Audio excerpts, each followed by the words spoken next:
Neste momento, Deus, através desta emissora, leva até você mais um programa de fé, com hinos, orações e uma palavra poderosa a seu favor. Fé para vencer o mundo. Somente crer, somente crer, tudo é possível, somente crer, somente crer, somente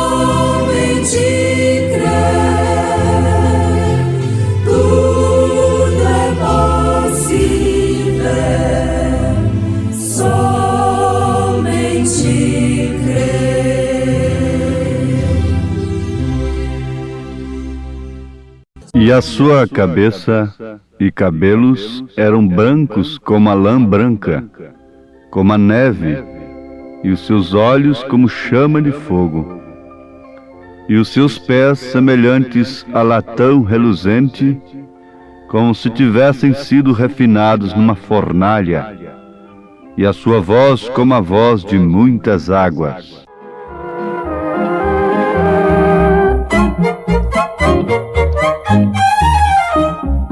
Queres neste mundo ser um vencedor? Queres tu cantar nas lutas sem na dor? Queres ser alegre, qual bom lutador? Guarda o contato com teu Salvador. Guarda o contato com teu Salvador, e a nuvem do mal não te cobrirá. Pela senda alegre tu caminharás, indo em contato com teu Salvador.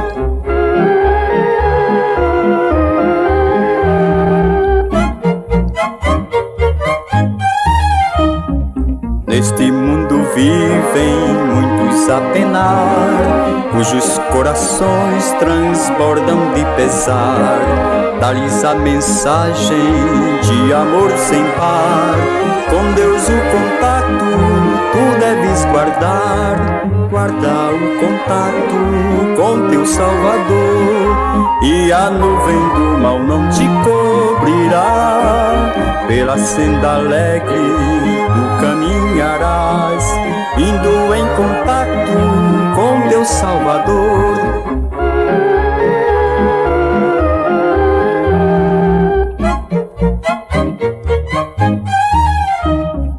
Queres tu com Deus a comunhão obter, sua glória em ti sempre permanecer, que o mundo possa Cristo em ti ver. Guarda o contato com o Supremo Ser, guarda o contato com teu Salvador, e a nuvem do mal não te cobrirá. Pela senda alegre tu caminharás, indo em contato com teu Salvador.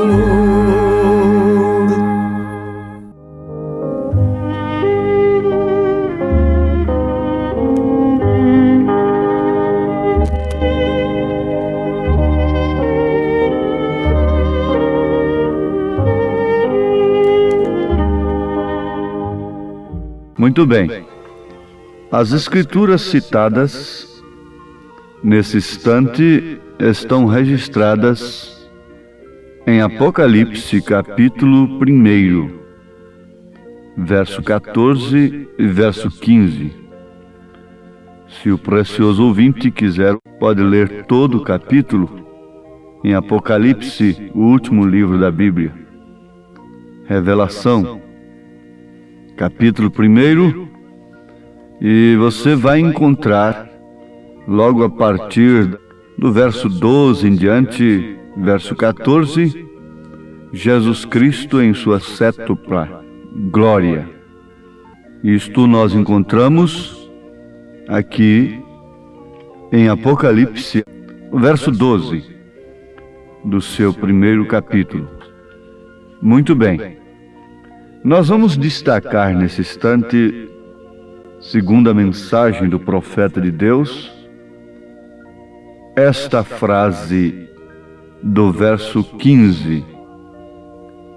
O latão, que é bronze, é o bronze reluzente. Pés de bronze. Isso forma um destaque para a nossa mensagem. Pés de bronze. Seus pés semelhantes ao latão reluzente, isto é, ao bronze reluzente, como que refinado numa fornalha. O bronze é conhecido por sua extraordinária dureza. Não se conhece nada que possa misturar-se com o bronze para temperá-lo.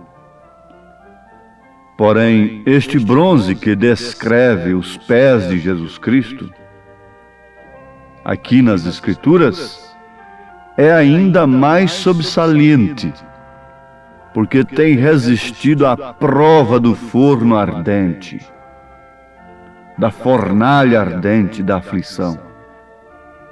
Uma prova que nenhum outro tem resistido.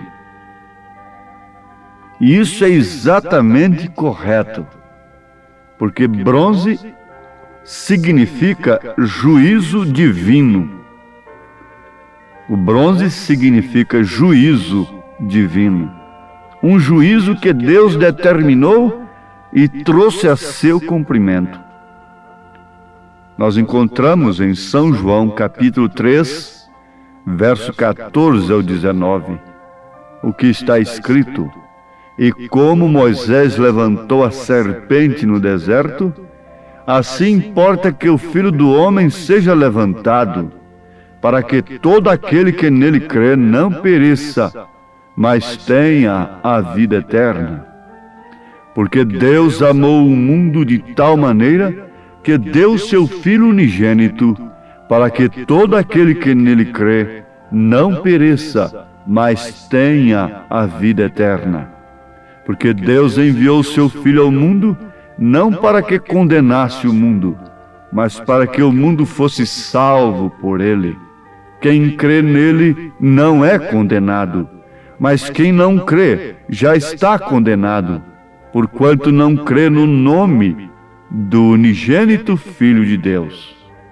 E a condenação é esta, que a luz veio ao mundo, e os homens amaram mais as trevas do que a luz, porque as suas obras eram más. Agora vamos ver o que está registrado em Números, capítulo 21, verso 8 e 9. E disse o Senhor a Moisés: Faze uma serpente ardente e põe-na sobre uma haste, e será que viverá todo mordido que olhar para ela. E Moisés fez uma serpente de metal e pô-la sobre uma haste. E era que, mordendo alguma serpente a alguém, olhava para a serpente de metal e ficava vivo. Israel havia pecado. O pecado tinha que ser julgado.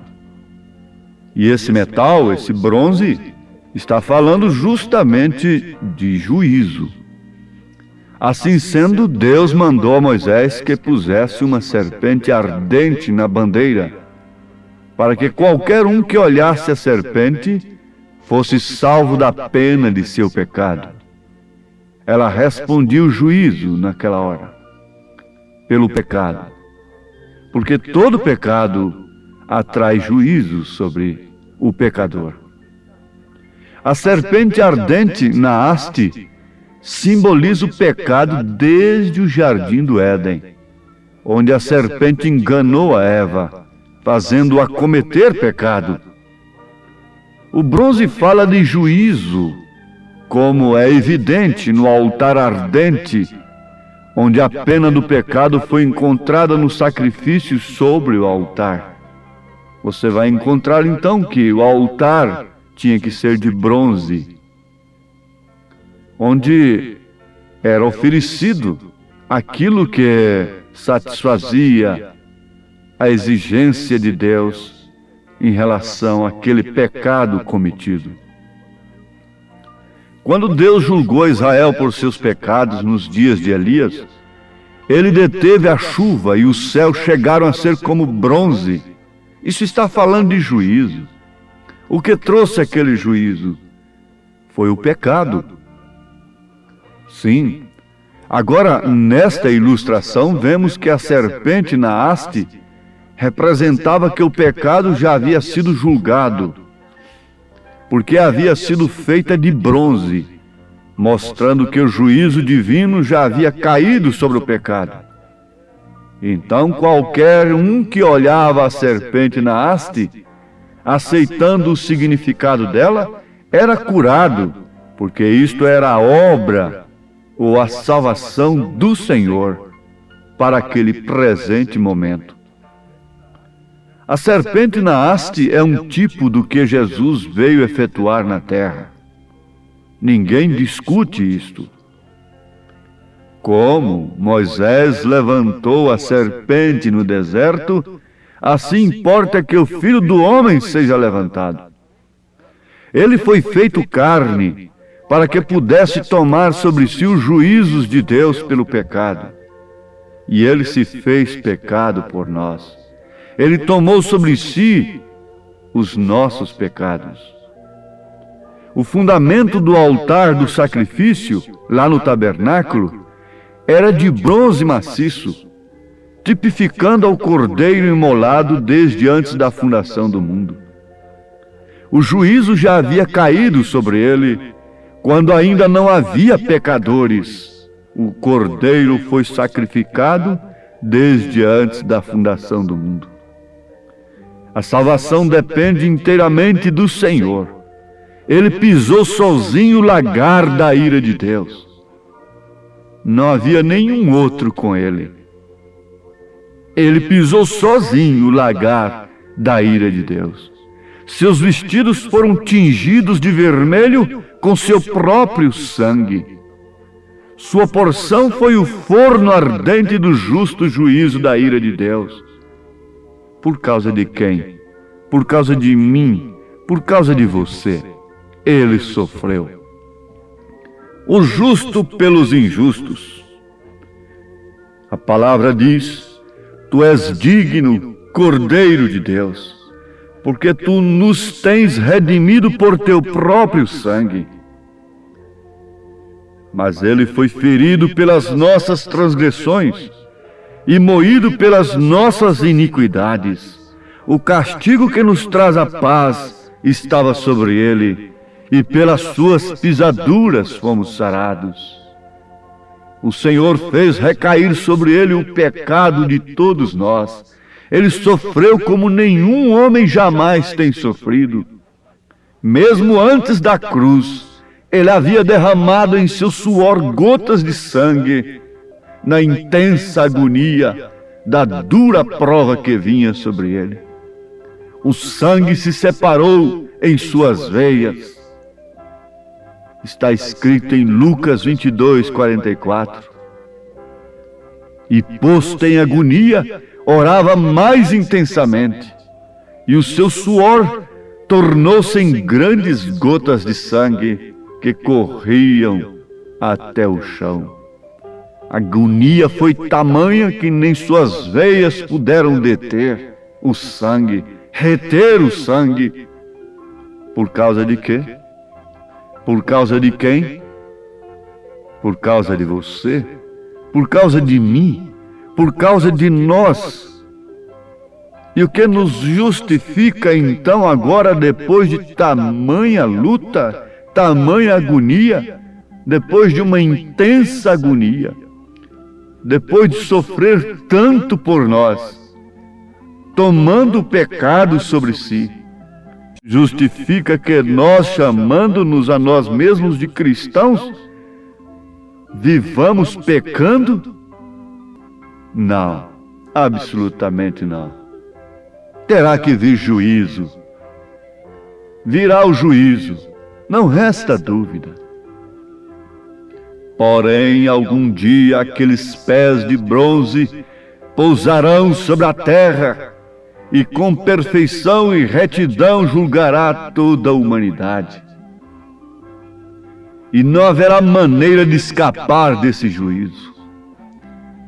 A graça tem sido oferecida, os seus pés, como um latão reluzente, foram refinados na fornalha do fogo ardente da aflição. Mas agora é diferente.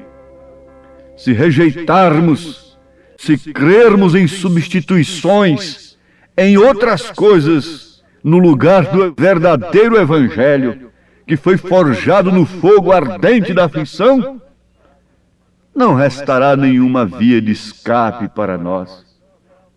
Porque não haverá mudança daquele juízo, nem tampouco haverá abrandamento.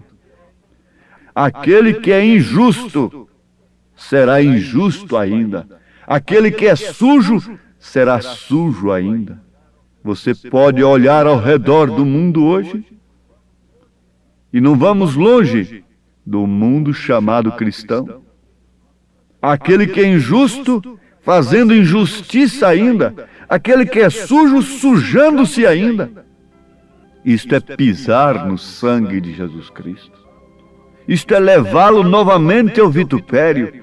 Isto é pecado voluntário. Mas está certo, o ser imutável não mudará então, porque nunca o tem feito e nunca o fará. Ele jamais mudará. Aqueles pés de bronze destruirão ao inimigo, destruirão ao anticristo, a besta, a imagem, a todo aquele que for abominável à sua vista, a todo arranjo religioso que tem alimentado a concupiscência dos homens, que, tendo comichão nos ouvidos, amontoaram doutores para si, conforme suas próprias concupiscências. Ele destruirá os sistemas eclesiásticos que têm tomado seu nome somente para corromper seu brilho, e os destruirá juntamente com o anticristo, todos os perversos, os ateus, os agnósticos, os modernistas e os liberais, os fanáticos, todos estarão ali. A morte, o inferno e a tumba estarão ali. Sim, estarão, diz o Senhor, porque quando Ele vier, os livros serão abertos. Então é quando aparecerá a igreja morna, as 5 virgens nécias. Ele separará as ovelhas dos cabritos. Quando Ele vier, tomará posse do seu reino, porque lhe pertence. Isso foi comprado por Ele na aflição, na fornalha da aflição, no fogo ardente. Então Ele tomará posse do seu reino, porque o seu reino lhe pertence, e com Ele virão os milhares de milhares, sua noiva que vem para assistir-lhe. Glória! Sim, porque ela também tem passado pela fornalha da aflição. Como Ele tem negado-se a si mesma, tem negado seus próprios direitos e tem passado pela fornalha da agonia. Mas como Ele, ela também julgará o mundo. Arrependam-se antes que seja demasiadamente tarde. Desperte dentre os mortos e busque a Deus para ser cheios de seu Espírito. Ou perderás a vida eterna. Faça-o hoje enquanto há tempo. Busque o retorno do seu Espírito, da natureza divina em sua vida, voltando para a palavra de Deus, crendo em sua mensagem, negando-se a si mesmo, voltando. Elias viria justamente para voltar os nossos corações, para os corações dos pais, para os corações dos apóstolos, para a fé de uma igreja que passou como Jesus Cristo pelo forno da aflição. pela angústia, pelo sofrimento. Mas há aqui uma promessa de Deus. Algum dia aqueles pés de bronze pousarão sobre a terra e com perfeição e retidão julgará toda a humanidade e reconquistará assim o seu reino, o reino da terra que foi entregue ao diabo. João disse: o mundo está no maligno, e o diabo foi ali no monte da tentação lhe oferecer isto. Em troca de adoração, em troca de falsos cultos, em troca de credos e de dogmas. Mas ele não quis, ele não aceitou, assim também ela não aceita. Ela quer dizer sua noiva, sua igreja eleita, seus escolhidos não aceitam, preferem passar pela cruz, preferem o canal mais estreito, preferem a porta estreita, preferem uma mensagem viva, que na verdade tem que ser sofrida para ser vivida, uma mensagem que causa sofrimento, por ser vivida de acordo com as Escrituras. Você vê? Então essa mulher é criticada, é zombada, porque se veste de acordo com as Escrituras. Zombada por quem? Pelos pagãos? Não, por crentes. Quando você vê o batismo em nome do Senhor Jesus Cristo ser zombado, ser criticado, ser atacado, ser taxado de herético, o que você quer ver com isto mais? Você não o vê na cruz novamente, sendo crucificado por quem? Quem foi que crucificou a Cristo? Foram as meretrizes? Foram os ladrões? Não, você sabe que não foi. Foram homens santos, de uma cidade santa. Foram homens religiosos. Foram sumos sacerdotes. Foram homens religiosos que estavam acostumados com Deus, que tinham a liderança original, tradicional sobre o povo. Foram eles quem traspassaram a palavra, foram eles quem traspassaram o Filho de Deus.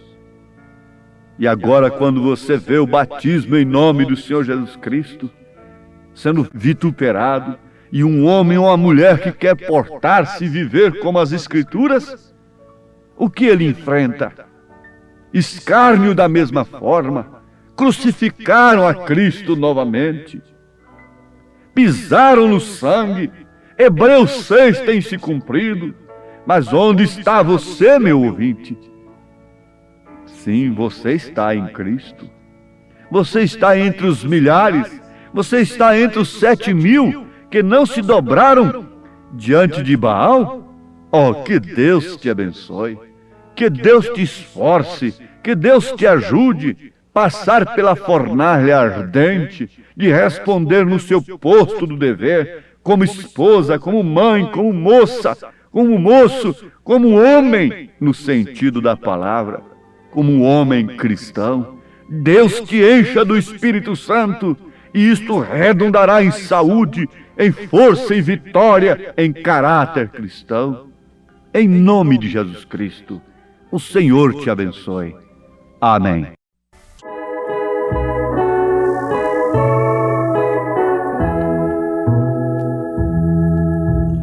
Por ti sofrer, por mim morrer, o Salvador. Por ti sofrer, por mim morrer. Que grande amor!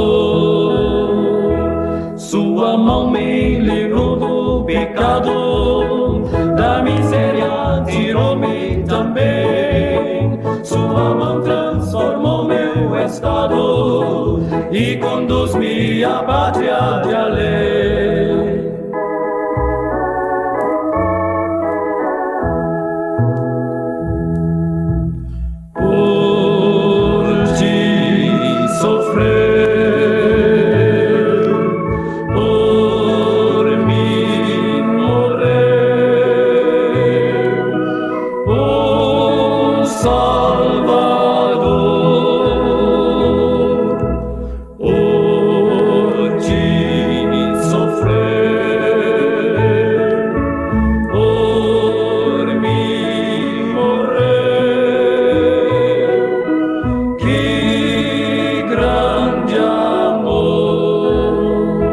Sua mão lá na cruz foi pregada, sua mão foi ferida por mim, sua mão foi por mim espancada, para dar-me a alegria sem fim.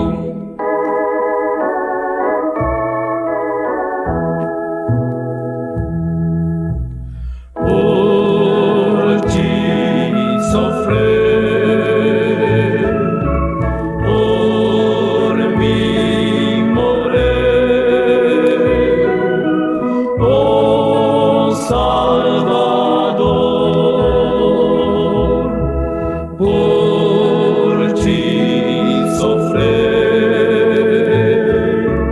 por mim morrer. Que grande amor! Esta mão pelos cravos marcada, para ti estendida está. Oh, aceite esta mão tão ferida, ao descanso te conduzirá. Ao descanso te conduzirá.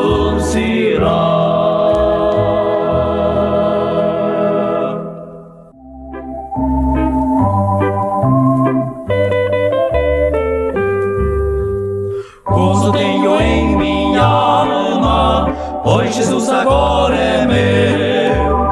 Carrego a minha culpa e perdão me concedeu.